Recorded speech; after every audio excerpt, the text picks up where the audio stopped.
வணக்கம். ட்ரேடிங் அரிமா YouTube channel சார்பாக உங்களை அன்புடன் வரவேற்கிறேன். இன்னைக்கு நம்ம பார்க்கக்கூடிய டாபிக் வந்து டாலர் இண்டெக்ஸ்.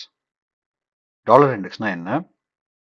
அது எப்படி இந்தியன் மார்க்கெட்ல, இந்தியன் கம்பெனிஸ்ல அஃபெக்ட் ஆகுது அப்படின்றத இந்த வீடியோல பார்க்கலாம். வாங்க வீடியோக்குள்ள போலாம். யூஎஸ் கரன்சின்னு சொல்லக்கூடிய டாலர் வந்து அவங்க ட்ரேடிங் பார்ட்னர் அப்படின்னு சொல்லக்கூடிய கண்ட்ரிஸ் இருக்கும் இல்லையா? ரைட்.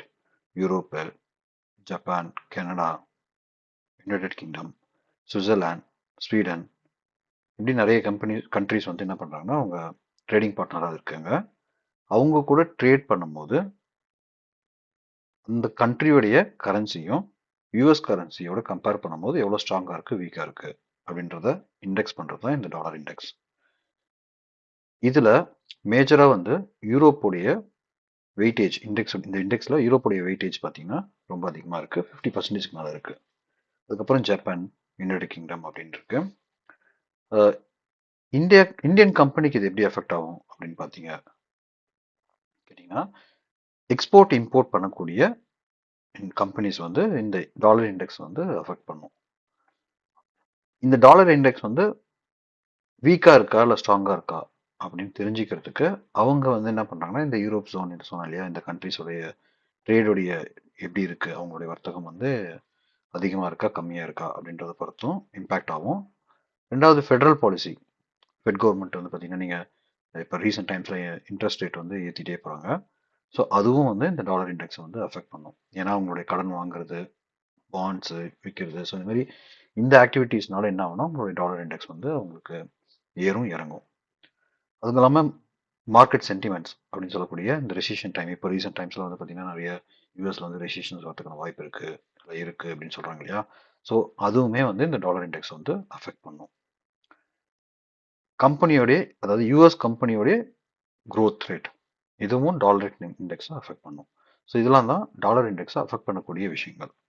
சரி, இது வந்து இந்தியன் கம்பெனியோடைய இல்லை இந்தியன் மார்க்கெட், ஷேர் மார்க்கெட்டில் எப்படி இது இம்பேக்ட் ஆகுது அப்படின்னு பார்த்தீங்கன்னா, முன்னாடி சொன்ன மாதிரி இம்போர்ட் எக்ஸ்போர்ட் பண்ணக்கூடிய கம்பெனிஸ் இதனால் பாதிக்கப்படும்.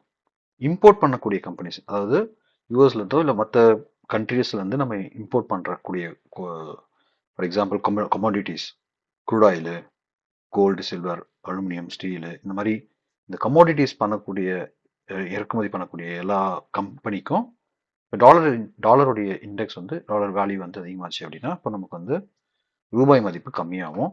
அதனால நம்ம என்ன பண்ண வேண்டியது இருக்கும்னா, நம்மளுடைய ரூபாய் வந்து அதிகமாக கொடுக்க வேண்டியது இருக்கும் இந்த ட்ரேட் பண்ணும்போது. இந்த குரூட் ஆயில் இதெல்லாம் வாங்கும்போது நமக்கு வந்து இம்போர்ட் பண்ணுறவங்களுக்கு இது பெரிய இம்பாக்டாக இருக்கும் இந்த ஃப்ளக்சுவேஷனால. இதே எக்ஸ்போர்ட் பண்ணக்கூடிய companies like pharmaceutical companies, IT companies, நம்ம வந்து இந்தியாவிலேருந்து நம்ம என்ன பண்ணுறோம்னா எக்ஸ்போர்ட் பண்ணுறோம் யூஎஸ்க்கு, அந்த மற்ற கண்ட்ரீஸ்க்கு. அதுவும் டாலர் ட்ரேடிங்கில் தான் பண்ணுறோம். அந்த கம்பெனிஸுக்கு வந்து என்ன ஆகும்னா, நமக்கு வந்து டாலர் வந்து இண்டெக்ஸ் வந்து அதிகமாக இருக்கும்போது அவங்களுக்கு வந்து லாபம் அதிகமாக இருக்கும்.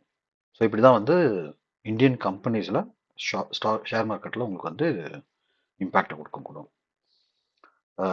ஸோ இதில் ரொம்ப தெளிவாக புரிஞ்சிக்க வேண்டிய விஷயம் என்ன அப்படின்னா, டாலர் இண்டெக்ஸ் வந்து இன்க்ரீஸ் ஆச்சு அப்படின்னா ரூபாவுடைய பணம் மதிப்பு வந்து இழந்துரும். தட் இஸ் பணம் வீக்கமாயிடும் உங்களுக்கு. சரிங்களா? ஸோ ஃபார் எக்ஸாம்பிள் இப்போ 100 இருந்த 100 இண்டெக்ஸ் வந்து 100ல இருந்து 110க்கு போகுது, இல்லை 102, 104க்கு போகுது அப்படின்னா அப்போ நம்மளுடைய வாங்கும் சக்தி, ரூபாவுடைய மதிப்பு வந்து கம்மியாயிடும். ஸோ இதுதான் வந்து டாலர் இண்டெக்ஸ் உடைய இம்பாக்ட் அண்ட் டைரக்ட் இம்பாக்ட் உடைய பாதிப்பு. இதை நம்ம எங்கே பார்க்கலாம்? ரெகுலராக பார்க்க ட்ரேட் பண்ணும்போது அஸ் அ பிகினர்ஸ் வந்து நம்ம என்ன பண்ணோம்னா, இதை ட்ரேட் பண்ணும்போது இது ஒரு சின்ன ஒரு பேராமீட்டர் நம்ம வச்சிருந்து இதோட இம்பாக்ட் எப்படி இருக்குன்றதை பார்த்து நம்ம என்ன பண்ணலாம்னா, ஐடி கம்பெனிஸ், ஃபார் கம்பெனிஸில் இல்லை இந்த மாதிரி கமோடிட்டிஸ் பேஸ் பண்ண ரா மெட்டீரியல் இருக்கக்கூடிய இந்தியன் கம்பெனிஸ் வந்து இந்த டே ட்ரேடிங் போது உங்களுக்கு வந்து பார்த்தீங்கன்னா இம்பாக்ட் இருக்கும். ஸோ இதை எங்கே பார்க்கலாம்னு பார்த்தீங்கன்னா, சைட் வந்து investing.comனு ஒரு சைட் இருக்குது. ஸோ நீங்கள் அதில் போய் நம்ம பார்க்கலாம். அதில் டெய்லியுமே என்ன பண்ணியிருப்பாங்கன்னா, உங்களுக்கு வந்து எப்படி என்எஸ்சி நிஃப்டி உடைய சார்ட் இருக்கோ அதே மாதிரி நம்ம இங்கேயும் பார்க்கலாம். அது எப்படின்றத பார்க்கலாம். ஸோ investing.comல போயிட்டு நீங்கள் டாலர் இண்டெக்ஸிங் பார்த்தீங்கன்னா உங்களுக்கு டெக்னிக்கல் சார்ட்டில் பார்த்தீங்கன்னா உங்களுக்கு தெரியும். இப்போ லாஸ்ட்டு 1 வீக் உடைய இண்டெக்ஸ் எடுத்து பார்க்குறோம் அப்படின்னா கேண்டில்ஸ்டிக் பேட்டர்ன்.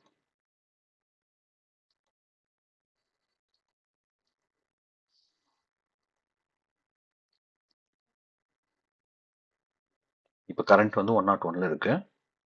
இன்னைக்கு வந்து பார்த்தீங்கன்னா 0.015 பாசிட்டிவ்ல இருக்கு. அப்படின்னா நம்மளுடைய ரூபாயோடைய மதிப்பு கொஞ்சம் கம்மியா இருக்கு அப்படின்னு அர்த்தம்.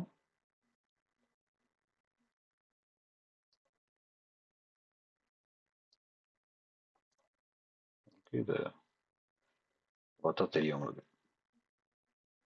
ஆக்சுவலாக வந்து டாலர் இண்டெக்ஸ் வந்து ரீசெண்ட் டைம்ஸில் 101.51 போயிருந்தது.